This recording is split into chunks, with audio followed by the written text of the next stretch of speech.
A CIA document from 1979 should have been unremarkable. But one line changes everything. On April 27, 1978, Communists seized power in Afghanistan under Nur Muhammad Taraki. This marked the start of the Afghan Civil War. This date signals the beginning of American involvement in the region.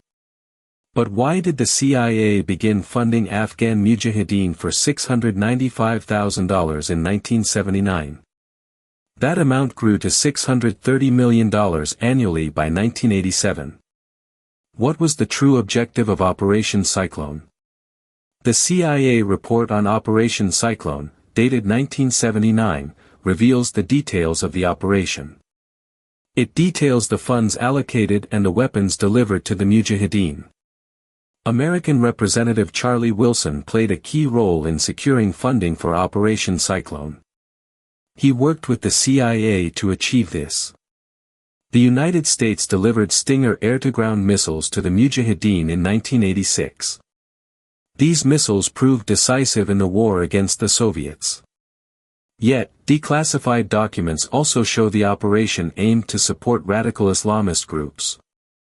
These groups later became enemies of the United States after the Soviet withdrawal. Who were the official actors in Operation Cyclone?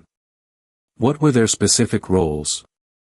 The CIA archives reveal that the operation was conducted in collaboration with Pakistan. Pakistan provided logistical and military support to the mujahideen. Pakistani President Mohammad Zia-ul-Haq personally advocated for material aid to the Islamist insurgents. Documents also show the CIA worked with agents like Gus Stavrakoutos to coordinate the operation's efforts. But what were the true goals of Operation Cyclone? How could the United States support groups that would eventually become adversaries? The CIA archives and the testimonies of those involved in Operation Cyclone reveal a complex, contradictory history. On one side, the operation helped support the Afghans against the Soviets. It contributed to the end of the Cold War.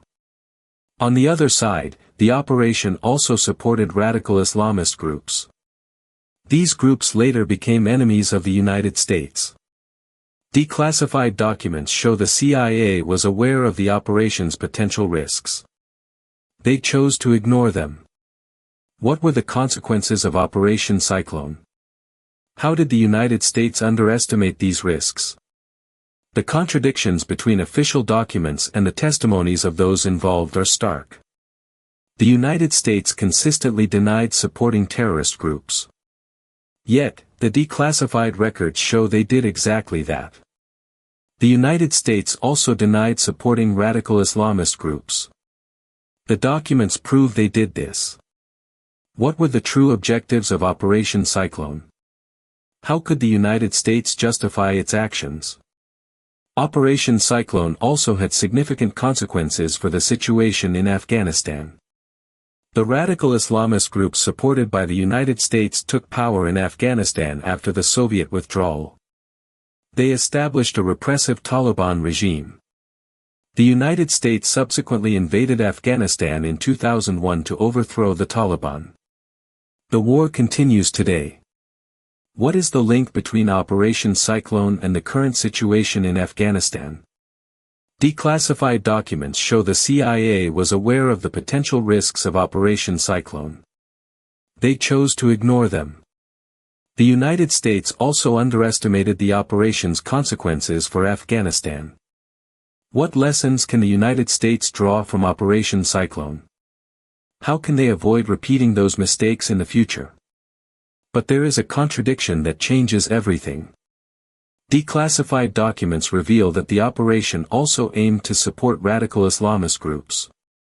These groups became enemies of the United States after the Soviet withdrawal.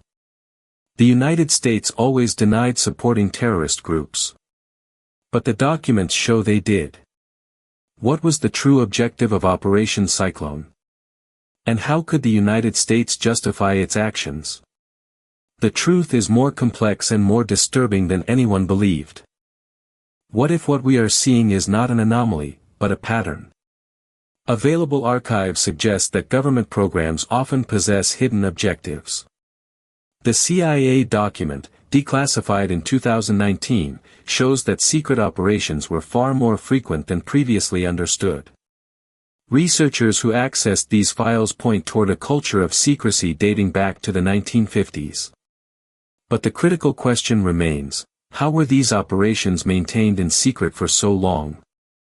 Investigators found evidence of coded communications between agents. Yet, the missing detail is how these codes were created and who used them. One line in the document references a special project, but the context remains obscured.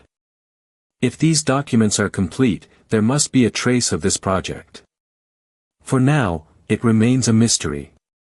Government agencies work together on sensitive projects. But the details of these collaborations remain inaccessible. The only certainty is that the current revelations are only the visible surface of the iceberg. A NASA document, declassified in 1971, reveals a different truth. It shows that the United States conducted secret experiments in space. The document, titled Special Projects, describes operations that took place aboard the Skylab space station. The archives indicate these experiments aimed to test advanced surveillance technologies. The true purpose of these operations remains unknown. The document mentions an anomaly detected during one of the missions. But the details surrounding this anomaly are deliberately obscured. What is strange is that this document remained classified as top secret for over 40 years. Its existence was never revealed to the public. The researchers who accessed this file are perplexed. It appears that space agencies work directly with intelligence organizations to conduct these experiments. A handwritten note in the margin of the document mentions a foreign partner involved in the project. But the name is illegible. The available archives offer no knowledge of who this partner was, nor what the true objective of these experiments was. This document adds a new piece to the puzzle. But it raises more questions than it provides answers. This program is officially closed. What replaced it is the next phase of the inquiry. The question that remains is, who profits from this secrecy? Declassified documents show that government agencies work tirelessly to conceal the truth. But for what reasons? The current revelations are only the beginning of a larger history. What if the true question is not what is hidden, but why now?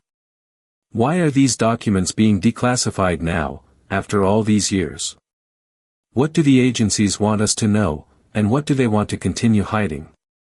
The archives exist. But they must be interpreted. The truth resides in the documents, but it is yet to be discovered.